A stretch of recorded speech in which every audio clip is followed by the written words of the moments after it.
안녕하세요. 손박사의 클라스입니다. 오늘은 치과에서 잘 안 해주지만 여러분들이 꼭 챙겨야 되는 필수적인 치료, 잇몸 치료에 대해서 설명드리겠습니다. 비옥한 땅에 뿌리를 내린 나무가 오래 가듯이요, 치아를 지탱해주는 잇몸이 건강해야 그 치아도 오래 쓸 수 있습니다. 그만큼 잇몸은 굉장히 중요한데요. 사실 잇몸에 염증이 생겨도 무증상인 탓에 너무 늦게 발견을 하거나 아니면 염증이 생긴 줄 모르는 경우들도 있습니다. 잇몸 염증은 누구에게나 찾아올 수 있는 염증인데요. 심하면 치아가 흔들리면서 발치로 이어질 수 있는 위험한 염증이니 꼭 유의를 하셔야 합니다. 이따가 한 장의 이미지로 현재 상태와 그에 맞는 치료법을 정리해 드릴 테니 확인해 보시고 그에 맞춰서 치료받으시면 좋을 것 같습니다. 건강한 잇몸은요, 평소에 출혈이나 붓기가 없는 상태입니다. 이런 경우에는 스케일링을 6개월에 한 번씩 받으시고 내가 인지하지 못하는 그런 불편함이 혹시 있는지 정기검진을 받으시면 되겠습니다. 평소에 보이지 않던 잇몸 붓기가 확인이 되거나 입안에 피를 보게 된다면 치은염을 의심해 보셔야 합니다. 치은염이라고 한다면 엑스레이 상에서 잇몸 안쪽에 잇몸뼈의 흡수는 없으면서 잇몸에 한정적인 염증을 보이는 경우입니다. 이런 경우에는 크게 걱정할 필요는 없으시고 잇몸 위쪽에 있는 치석과 음식물들을 제거해주는 스케일링을 받으시면서 양치질을 꼼꼼하게 하고 그리고 이와 이 사이에 시실을 이용해서 깨끗하게 관리해주는 것이 필요합니다. 이후에는 6개월에 한 번씩 다른 문제가 없는지 확인해보는 정기검진을 받으시면 되겠습니다.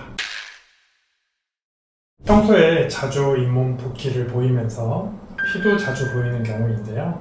여기에 더불어서 찬 거 드실 때 좀 시린 증상도 보이는 경우입니다. 엑스레이를 찍어보면 잇몸뿐만 아니라 이제는 잇몸뼈의 염증까지 동반되어 있는 경우인데 이런 경우에 엑스레이상에서 잇몸 안쪽에 있는 잇몸뼈의 흡수가 관찰됩니다. 이것을 우리는 초기 치주염이라고 표현을 하는데요. 적극적인 치료를 통해서 증상이 악화되지 않도록 개입을 해야 됩니다. 치료 방법은 치주 소파술이라고 해서 잇몸 안쪽에 있는 치석들과 음식물들 그런 것들을 꼼꼼하게 다 제거를 해주고요. 그 다음에 식사 이후에 다시 잇몸 안쪽으로 음식물들이 고여 들어가지 않도록 그리고 고여 들어간 음식물들을 잘 빼낼 수 있도록 양치질 교육을 해드립니다. 이러한 치료를 받고 나서 끝이 아니라 주기적인 관리를 통해서 다시 악화되는 부분은 없는지 새로운 곳에 이러한 염증들이 생겨나고 있지는 않는지 체크해 보는 게 반드시 필요합니다. 평소에 이제는 씹을 때마다 욱신거리는 현상까지 동반되는 경우라면 말기 치주염을 의심해 보셔야 합니다. 예전에는 그러지 않았는데 어느 순간부터 씹기가 힘들어졌다, 불편해졌다는 경우가 이러한 경우인데요. 엑스레이를 촬영을 해보면 이를 잡아주는 잇몸뼈의 양이 과거에 비해서 현저하게 줄어든 모습을 관찰할 수가 있고요. 이를 잡아주는 핵심은 잇몸뼈이기에 이 잇몸뼈가 많이 없어졌다면 그만큼 이를 잡아주는 힘이 떨어져서 심장 기능이 안 되는 것입니다. 자, 이런 경우에는 앞전에 말씀드린 대로 치주 소파술만으로는 한계가 있고요. 치주 수술이라고 해서 잇몸을 연 상태에서 뿌리 쪽까지 존재하는 치석과 음식물들을 깨끗하게 제거해주는 치료가 반드시 필요합니다. 이후에는 재발되지 않도록 철저한 양치질 교육과 함께 주기적으로 스케일링을 통해서 위쪽의 음식물들이 쌓이지 않도록 적극적인 관리가 필요합니다. 진료 현장에서 진료를 보다 보면 아쉬운 경우가 종종 있습니다. 잇몸 상태는 많이 나빠져서 치주 소파술이나 치주 수술과 같은 적극적인 잇몸 치료가 필요함에도 잇몸 치료는 스케일링이다 라고 생각을 하시고 스케일링만 반복적으로 받는 경우입니다. 이런 경우에는 스케일링만으로는 효과를 볼 수가 없기 때문에 시간이 지나면서 상태는 점점 더 악화가 됩니다. 잇몸의 염증 위치에 따라서 잇몸 위냐, 잇몸 아래냐, 아니면 잇몸 저 깊숙한 곳이냐에 따라서 치료는 달라져야 하고요. 그래야지만 치료 효과를 보실 수가 있습니다. 스케일링은 보험 적용이 되는 대표적인 치료이고요. 1회로 마무리되는 치료입니다. 잇몸 위쪽에 있는 치석과 음식물들을 제거해주는 치료이고요. 치료 전후를 보고 있는데 잇몸 위쪽에 형성되어 있었던 치석들이 깨끗하게 제거된 모습입니다. 자, 이렇게 뿌리가 이미 드러난 분들은 스케일링 받으실 때 이가 시려서 받기 싫다, 받기가 두렵다, 겁난다라는 분들이 종종 계시는데요. 불편함이 있다라면 스케일링 하기 전에 각을 마취나 아니면 보통 마취를 통해서 시려하시는 부분을 마취를 통해서 불편함을 줄여주는 전처치가 좀 필요합니다. 시린 게 겁나서 스케일링을 계속 안 하게 되면 치아의 수명이 그만큼 짧아지고 내 치아를 잃어버리는 시점이 빨라지기 때문에 시린 걸 두려워하지 마시고 꼭 극복하시길 바랍니다. 또 다른 케이스인데요. 양치질 할 때마다 피가 난다라는 불편함으로 오신 분입니다. 치료 전 모습을 보면 잇몸이 검붉게 부어있고 살짝 건드리기만 해도 출혈이 발생하는 상태였습니다. 이런 상태에서 엑스레이를 촬영을 해보았을 때 안쪽에 존재하는 잇몸뼈는 다행히 흡수가 많지 않았기 때문에 간단한 스케일링을 진행을 하고 양치질 교육을 통해서 양치질의 상태를 끌어올렸습니다. 그리고 치간 칫솔과 치실을 사용하게끔 교육을 시켜드렸고요. 일주일 후에 내원을 하셨을 때 모습인데 검붉게 부풀어 있었던 잇몸을 가라앉았고요. 건강한 연분홍색 잇몸색을 되찾으셨습니다. 건드려도 과거처럼 출혈이 발생하지는 않았고요. 이런 경우에는 스케일링만으로 치료 종결, 그리고 6개월에 한 번씩 스케일링을 진행, 그리고 다른 부분에 혹시 염증이 생기지 않는지 정기검진을 하시면 되겠습니다. 이번 케이스는 동네 치과에서 스케일링을 2, 3개월에 한 번씩 해도 계속 잇몸에서 피가 나고 그리고 구취가 난다고 해서 내원하신 분입니다. 일반 상태를 촬영을 해보았을 때 검붉게 부풀어 있는 잇몸을 확인할 수 있었고요. 치아와 치아 사이에 음식물이 끼어있는 모습을 확인할 수 있었습니다. 엑스레이를 찍어 보았을 때 잇몸 안쪽에 있는 잇몸뼈의 흡수가 조금씩 확인되었고요. 이분은 스케일링만으로는 한계가 있다고 판단을 해서 잇몸 안쪽에 있는 음식물들, 치석들을 깨끗하게 청소해주는 치주 소파술을 진행을 했습니다. 치주 소파술 역시 보험 적용이 되는 잇몸 치료이고요. 오른쪽 위아래 한 번, 왼쪽 위아래 한 번, 총 2회에 걸쳐서 진행을 하게 됩니다. 진행을 하실 때 본인 부담금은 대략 35,000원 내외입니다. 치료 중간에 촬영한 사진인데 첫 사진에서 보이지 않았던 잇몸 안쪽의 음식물들, 치석들이 잇몸 치료를 하는 과정에서 드러나고 있는데요. 이러한 음식물과 치석들이 잇몸 안쪽에 남아 있었다면 스케일링만으로는 해결하기가 어려웠겠죠. 이렇게 잇몸 안쪽의 음식물들과 치석들을 깨끗하게 제거해주고 양치질 교육을 진행을 함으로써 치료는 종결이 되었습니다. 그리고 환자분이 호소하셨던 구취와 함께 건드렸을 때 잇몸에서 피가 난다는 현상은 사라졌습니다. 화면으로 보면 이러한 잇몸 치료가 굉장히 아플 것 같지만 실제 치료 이후에 식사나 양치질 그리고 일상생활이 바로 가능하기 때문에 너무 겁내실 필요는 없습니다.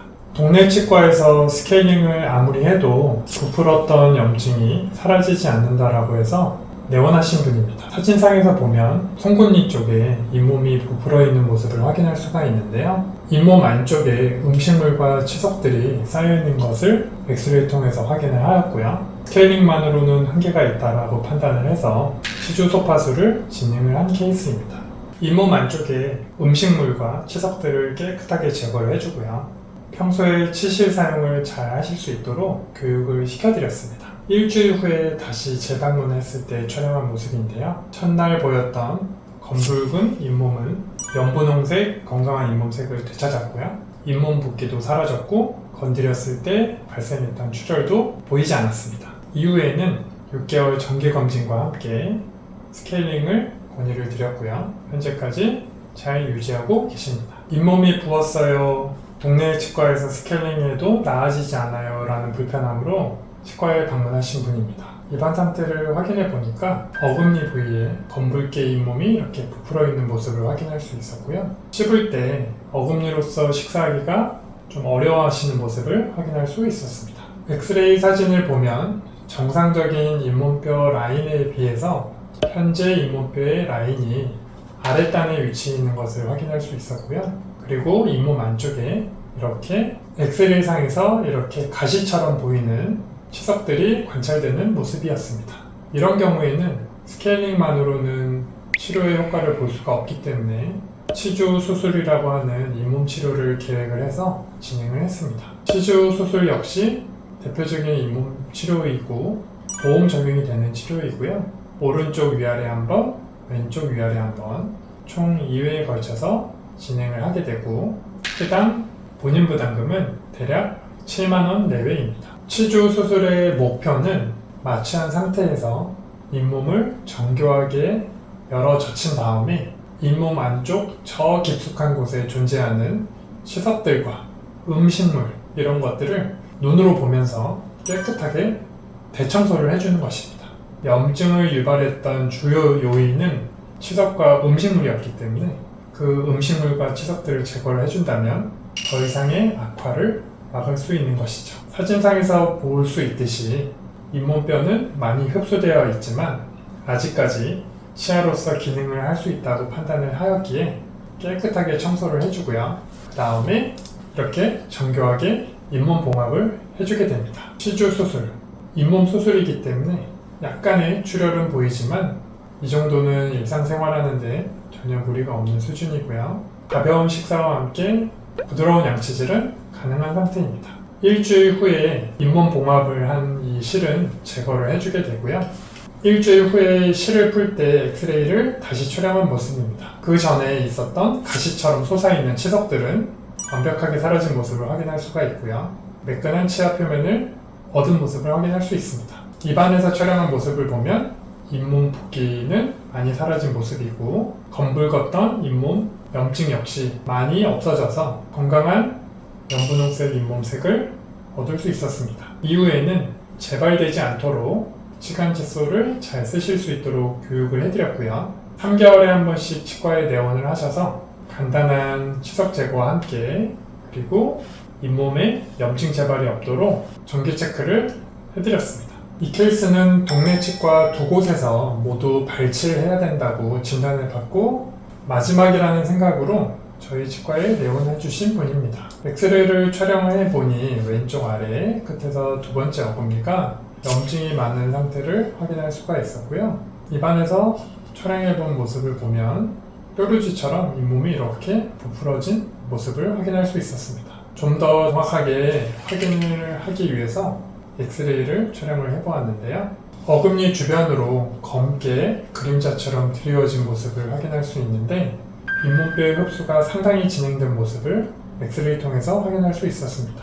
잇몸이 이렇게 심각하게 망가지는 경우에는 치아도 덩달아서 염증이 생기는 경우가 있는데요. 이런 상황인지 확인해 보고자 치수 생활력 검사를 진행을 해보았습니다. 아쉽게도 잇몸 염증이 심해지면서 치아 내부에 존재하는 신경까지 염증이 생긴 상황이었습니다. 이런 경우에는 치아를 살리는 마지막 방법인 신경치료를 하면서 치주 수술을 동반하는 치료를 진행을 하였는데요. 잇몸은 잇몸치료로, 치아에 대한 치료는 신경치료로 진행하는 경우라고 보시면 되겠습니다. 마취를 한 상태에서 정교하게 잇몸 절개를 해서 잇몸을 열어 젖힌 다음에 잇몸 안쪽 깊숙한 곳에 존재하는 치석과 음식물들을 깨끗하게 제거를 해주었습니다. 이후에는 신경치료를 잘 마무리해 주었습니다. 신경치료한 치아는 지르코니아 크라운으로 보철 마무리를 해주었고요. 이렇게 지르코니아로 마무리해드렸습니다. 첫날 보였던 뾰루지는 사라진 모습을 확인할 수 있었고요. 건강한 연분홍색 잇몸색을 되찾은 모습을 확인할 수 있습니다. 무엇보다도 이 어금니 주변으로 심한 뼈의 흡수로 인해서 그림자처럼 검게 드리워진 모습을 첫날 볼 수 있었는데 신경치료와 함께 치주 수술을 동반한 치료를 받고 나서 3개월 정도 지난 시점에 촬영한 엑스레이를 보면 어금니 주변으로 이렇게 잇몸뼈가 재생된 모습을 확인할 수 있었습니다. 따라서 발치 진단을 받은 치아임에도 이렇게 적극적이고 적절한 치료를 진행을 해준다면 발치하지 않고 치아를 살릴 수도 있습니다. 잇몸 치료는 정확한 진단과 함께 시간과 노동력이 집중되는 치료임에도 보험 진료다 보니 그 관심이 적고 잘 해주는 치료가 적은 것 같습니다. 반대로 잇몸의 상태를 정확하게 진단하고 적극적으로 치료만 해준다면 소중한 내 치아를 빼지 않고 살릴 수 있는 아주 중요한 치료가 잇몸 치료입니다. 잇몸 치료는 보험 진료이기 때문에 비용적인 부담도 없으면서 시간도 오래 걸리지 않고 치료 후에도 간단한 식사와 일상생활이 모두 가능한 치료이기 때문에 부담 없이 치료를 받으시는 것이 좋겠습니다. 특히나 발치 진단을 받은 치아는 꼭 한번 다시 확인하시어 소중한 내 치아를 지켰으면 좋겠습니다. 손박사의 클라스였습니다. 감사합니다.